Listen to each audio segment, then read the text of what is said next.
So you guys, I missed this week's reading. I It's been a lot going on, and I knew the middle of July was going to speed up like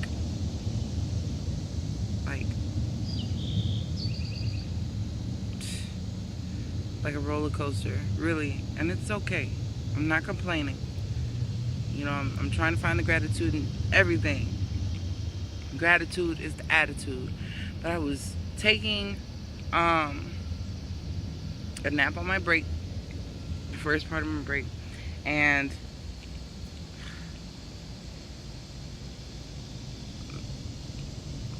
my past life associate, I'll say, um, he was in the dream, and I've had a lack of sleep lately, and it's, I got this thing where I run on autopilot, and I had been feeling a little disconnected. But I had the dream, okay.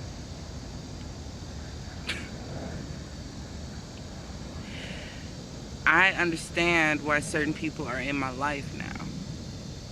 Not that particular person. That's not what came to me. But what he was saying, it was going deeper into a lesson. The information was so vivid and so clear. And I had been a little offset because of not getting the messages lately. It's like, damn, like my antennas are screwed up. So, but in the dream, now I've had a few dreams about other readers, and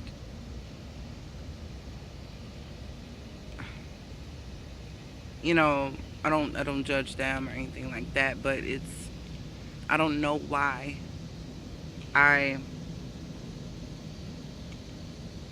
it makes me pull back from viewing certain readers, because it's showing me truth about them that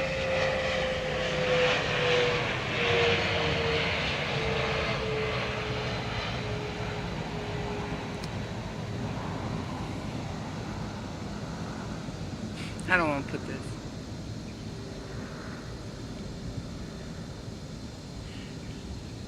I don't dig into anybody else's, stuff. What I get is what I get. Spirit showing me this stuff for a reason. But it makes me know them on a more personal level. And a lot of times we see these readers on the screen, and they're like so far and so distant, so untouchable. Even though they may respond or something like that, but it is showing how human they are versus the portrayal of the spiritual aspect. And it makes me understand why they read the way they do, or how they interpret, or why their interpretations sound the way they do. And that was a good tidbit of information about that particular person. Nothing against that person, just I was wondering why I'd stopped watching. But anyway, the dream. I was in a field. It looked like it was behind a school, behind some building, and I sensed there was like maybe a swing. It had two little swings on it or whatever. But there were other people in my psyche. There were other people there.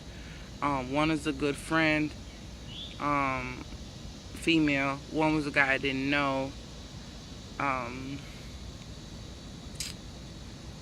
it kind of went on from another dream that was happening where one of my coworkers, my old coworkers, was there, and she dealt with, I feel, multiple spirits, or multiple personalities, type things. But that part of the dream was cloudy. But what was clear was the conversation I had with my past life partner,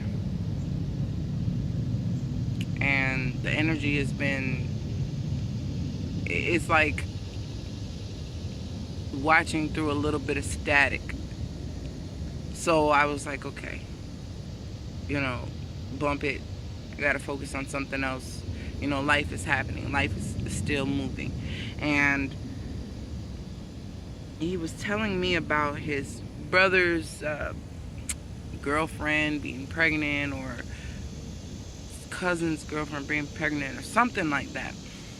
And it was funny he was bringing it up because it's like, we've talked about kids in this life and last life, whatever. We've spoken about kids in particular, a son.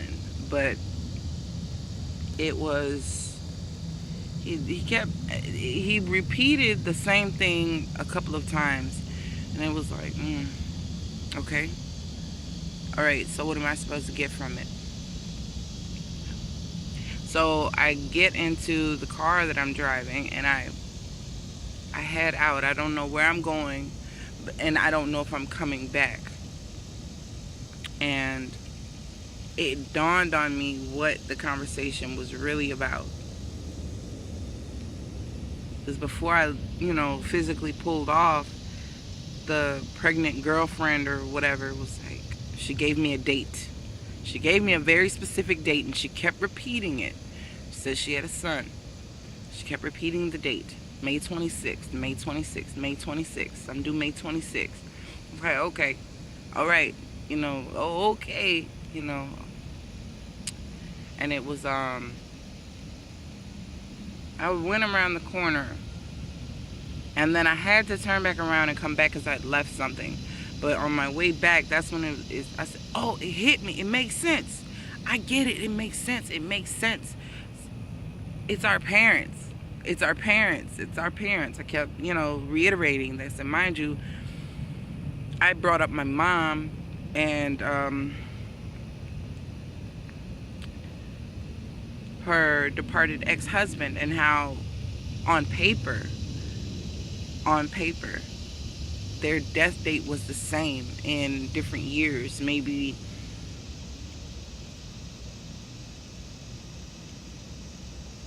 14 years apart. And that, it doesn't have anything to do with May 26th, but I was like, so I saw those two cardinals, and I'm like, okay, but that's exactly what came to mind when I saw that second cardinal today. It was like, okay, our parents. It's associated with what's going on now, with the past life shit. It's associated with our lessons. It starts with the parents. You can, shit. We're trying to heal our own shit. But what now? Some people have astounding parents. Amazing. Some people never wanted for shit. There's a lot of others who didn't have those all-star parents. And the point of the dream, was, and my sister said this to me a couple months ago, and I didn't know what it was going to be useful for. Hey, Kay. Hey, girl. She said, stop romanticizing our parents. It's okay to want more than they wanted for you. And I think I've told you guys that before. But what did you not get from them that you wish you had? Whatever you can brag about your parents. You can hype up the one, two, three things that you think were awesome about them, and repress the part that damaged you the most, that you wish you didn't have to deal with or didn't have to go through. And it affected you greatly, whether they were there or not, whether they passed away when you were young, whether they were not able to take care of you due to not being there, an illness, incarceration, um, or weren't present. Maybe they were going through their own traumas, their own health issues, or something, and they could not be there for you the way that you needed them to be there. These are the things that shape us as children from 1 to 7, when that brain is really developing on up. The type of stuff that you deal with, you've learned these patterns and these habits. By the time you're 7, you're kind of you're coherent now, and you're really, even though I have memories from when I was 2 and 3 years old, you really start to absorb a whole lot more once you get to a certain stage. When you get on that triangle, like that 1 through 9 triangle, the Pythagorean, the Pythagorean theorem. If you look at the divine triangle, the numerology, some of y'all can look it up. It's called the divine triangle, and I can see correlations just when I do my own shit where trauma happened, according to my personal numbers and things like that. But it's what was being said in the dream to me, what was mentioned about this person's parent, in the past. It all came flooding back to me as soon as I woke from my state. And it was like, I purposely took a nap in the heat. I don't want to be in the cool. I don't want to be relaxed. I just want to, if I can get some natural sleep, 15 minutes of natural sleep, 20 minutes of natural sleep, I'm good. So it was good for what it was worth, because I got a lot of information. And it's like trying to relay the information in video form, and I'm losing the knowing. It's like the feeling I have and the knowing I have is something that is just known. It's just felt. It's just sensed. It's not, you can't reach it. You can't touch it. You can't, it's like, it may be just for our specific situation, but I feel like it's a vital piece of the puzzle. We're steady trying to not be our parents for those of us who did not have those pillars. And those who do, they have a better sense, because they learn. Their lessons are different. They're not associated with the parents. They're associated with some other lesson, I would say. I'm not, an expert on this shit, but what I feel is that those of us who had to deal with parents who were non-existent, or were gone for a vital chunk of our upbringing, or our growing into ourselves, or were not as supportive, or, there was a lot of struggle, a lot of strife, a lot of abandonment things, or health things, and there was always something. If you can fantasize and think, well, damn, well, my mom was good because she did this. She was great because she could do this. But what did she not do? Or your dad, what did he not do that we're not speaking of? That we think that, whether they're here or not, well, we're not going to speak ill of them, I understand why they did what they did, but yeah, it kind of, it screwed us up in one shape, form, or fashion. And it's something that you have to heal. You have to figure out what it is that has plagued you about these people that birthed us into this world. Because in that dream, that girl was pregnant. And I was already being told a trend that they have that is damaging. And that child is going to inherit. And I said it this morning when I saw that I saw that cardinal. Said the children inherit the parents' mistakes, the parents' errors. We pass it down. We pass down our bad choices. Our bad choices shape our attitudes, or our parents' attitudes, the way they did things, the way they saw the world, their perception, this, that. Mind you, they were born in a different era. And now we're bringing in, we got indigos, we got crystals, we got all kinds of aware children in our midst that are looking at us like, what the fuck are you doing? That's not normal. And it's making us question.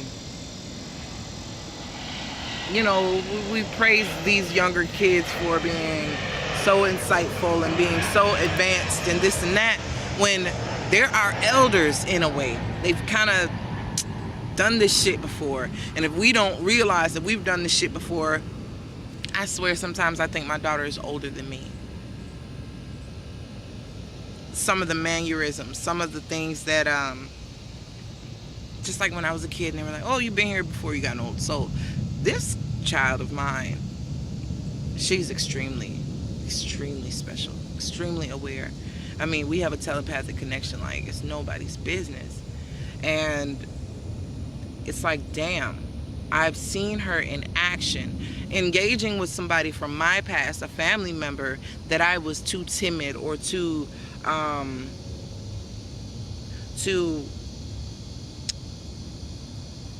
afraid to confront or to speak my mind to in a certain manner. She thugged up on me, and I didn't, not in a disrespectful way, but she asserted herself. She spoke with clarity. There was no second guessing. There was no fear. There was nothing. And it was respectful. And she has respect for this person, but her tone of voice and her delivery and what she was saying was like, this ain't that and that ain't this. I'm not her. I'm me. This is who I am. It was like, damn, where was that when I was a kid? I didn't have that type of courage. I didn't have that type of, you know what I mean? It was something that I learned to be timid. I learned to be, the way that I was. And I learned from my perspective that was what I needed to be. As kids, we pick up certain shit and we're like, we need to be this way because of the way we were raised. Or either we do the shit that we've seen or we do the opposite shit of what we've seen. But I still feel that there are still patterns from our parents that either make us or break us. You got to break all that shit down to minute microscopic pieces and assess them one by fucking one. Because it's messed up that so many people are messed up. And a lot of times they revert back to their upbringing and their parents and what happened, what didn't happen. And, a man's problems with women can stem from the father, but they can stem from the mother. If a mother is promiscuous and the son notices, he may not have respect for women. Or he may consider himself to be like that woman. Or if he identifies more with the mother, he may consider himself to be like that. Or detest women like that. Or attract women like that. It all depends on the parents. The parents are the key to starting to unlock your ancestry, your lineage, your history, your DNA. It's so vital. When my sister said, stop romanticizing our parents, she was giving me a key. Unlock the bonds that these folks have put on us. Not blaming them.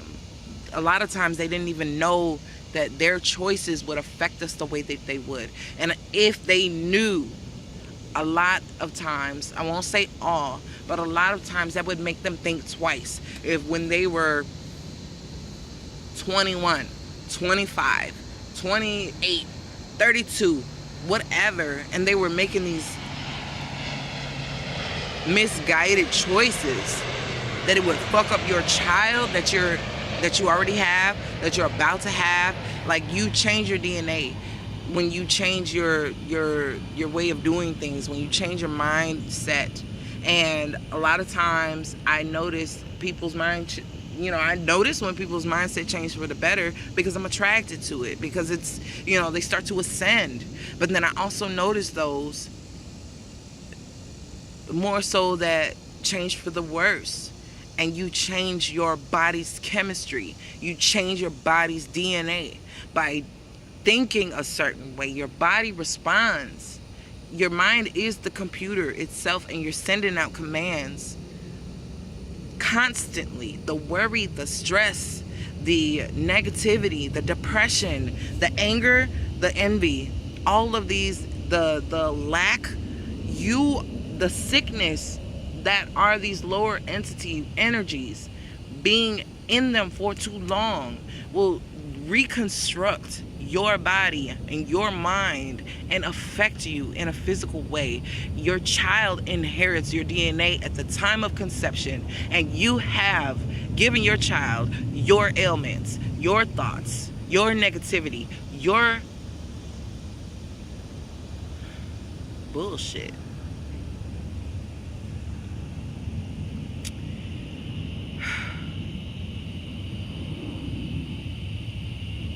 You want to understand the person that you're with?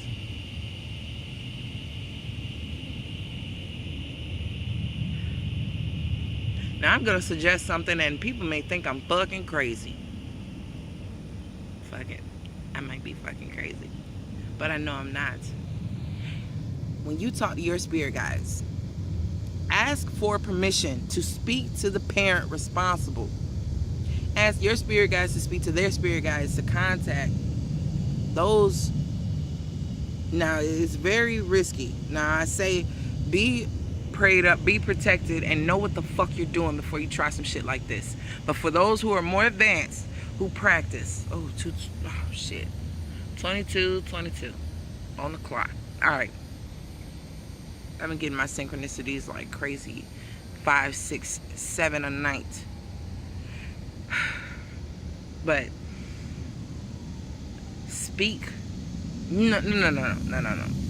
How about you speak to spirit?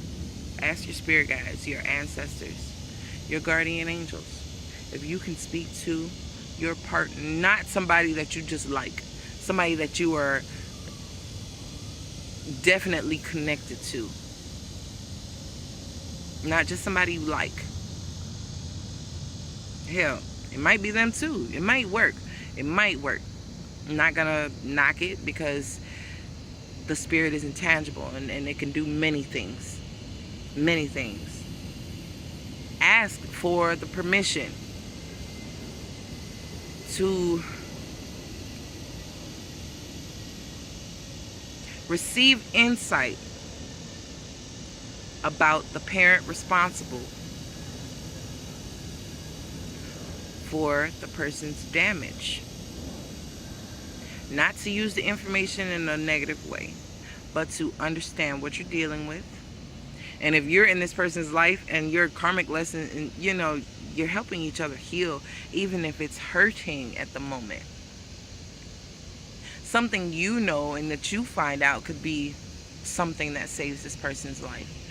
Not in a, instantaneous way, but it changes their mindset. If you can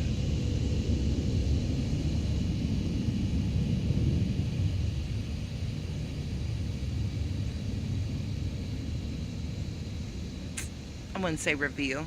I would say infer. Now, this is if they want your help, period. You can't help anybody who doesn't want to be helped. But you may have some insight for them. They may not know the proper channels to go through. A lot of times in these relationships where we're dealing with folks, we are more awake. They may not be. They may not be accepting their gifts, their truth. And we may be at the point where we are. So you have to understand the sleeping beauty concept, that you're in love with someone who's still asleep. They haven't awakened to know what that true love is. They don't know it exists because they're still asleep. So they don't see love. You know, when Sleeping Beauty went to sleep, she had her idea of love. But when this Prince Charming fell in love with Sleeping Beauty and didn't know her from a can of paint, you know, I don't really know the story. But what I'm saying is, it had to be true love in order for him to break the curse. We got this Sleeping Beauty syndrome shit going on with all these people that these awakened energies are falling for, recognizing, knowing, hey, I have a karmic connection with this person, or I have a past life connection with this person. This is my soulmate, this, that. A lot of these people are still asleep or just coming to. Not even coming to, just still, like I said, I keep saying, like getting the crust out of their eyes. They're still incoherent, not really responding in the way that you would like them to. And it's because of so much. When you first started to awaken, there was shit that still went over your head, stuff, that concepts that you didn't understand, that you didn't yet know. So you have to be patient with these people. But you still have to work on yourself. No matter how evolved you get, there's always work needing to be done, always. So you don't get to a certain point and be like, okay, well, shit, I'm spiritual now. I ain't gotta meditate no more. I don't have to do them cleansing baths. I don't have to speak to my spirit guides because I'm so insightful and my intuition on point. You keep working. So start with your parents. Identify your shit. And when you are, you know what I'm saying, capable, comfortable, able, ask for that guidance. So I really feel that whatever I was learning from that dream, it's really showing me different aspects of different people in my surroundings. People I haven't spoken to in years, or haven't seen in years, people I haven't seen in months. Somebody I just saw last night, you know, but it's really, it gave me, okay, it really showed me that the parents are the piece that you start with first. When you're doing a puzzle, you start with the edge. The edge. That is what you know to be true. That edge, you can put them all together and you will have the basis for the picture. Every canvas has 4 corners. Normal canvas. I'm just saying, you know what I'm saying? Start with the outer realm. Start with the outer, what you already know. The shit in your 3D world. You already know this. You know your parents, or you didn't know your parents, but you were birthed from somewhere. Start there. Because going from them, it's like you will go through a rebirth, because you have to learn who they actually were, not who you portrayed them to be and romanticize them to be all this time. You have to go backwards, backtrack up to the time of your conception and birth. From birth, then you start to get information of when you were a kid, what happened, 3, 5, 6, 8, 9, and it'll start to unravel from back to now. I don't know. I'm trying to explain the feeling that I got the best that I can, because this wasn't all vocalized in the dream, but it was just something that I knew. You got to go back, not from, you know, like if you have old photographs of your parents, or they were kids or something like that, try using that. Try to envision, you know, a photograph of when they were younger, so that you can hopefully catch it before you were conceived, if you can get access to it. If not, use the most current picture you have. You don't have any pictures, your visualization game has to be on point, because you're gonna have to envision this shit. You're really gonna have to go back to something that you don't even know or don't remember. Hopefully you can catch a repressed memory, or you can ask for some type of memory in utero, or being birthed, or first birthday, or something. You don't not remember Because if we can remember past lives, I know we can remember shit from when we were 1 and 2 before we knew what we were encountering. You can access this shit. You can heal this shit. You can get that information. We have to not unlearn, but learn more about our parents, what they did, who they were, what changed them into the people that they were that affected us so greatly, for positive or negative. Because everything in moderation, nah, I ain't gonna say that. I'm not gonna say that. We gotta do it. We have to fucking do it. There's certain traits and tendencies that we just carry and that we just have because of the fucked up relationships our parents had, or the choices they made, or the lies they kept, or the lives they grew up from. It affected us too. They carry that shit that they never healed. We're experiencing too. You inherited their shit on top of your own and whatever past life shit you had to deal with. So thank you, mom and dad. I'm grateful because this is one hell of a ride, one hell of a puzzle to put together. I have not one bad word to say about y'all. Y'all weren't perfect, and I'm going to leave it at that. But I am here, and I am standing, and I am breathing. And that gift of life, my Most High Creator, and my parents. Let's get this shit done. It's 2017, and we got shit to do.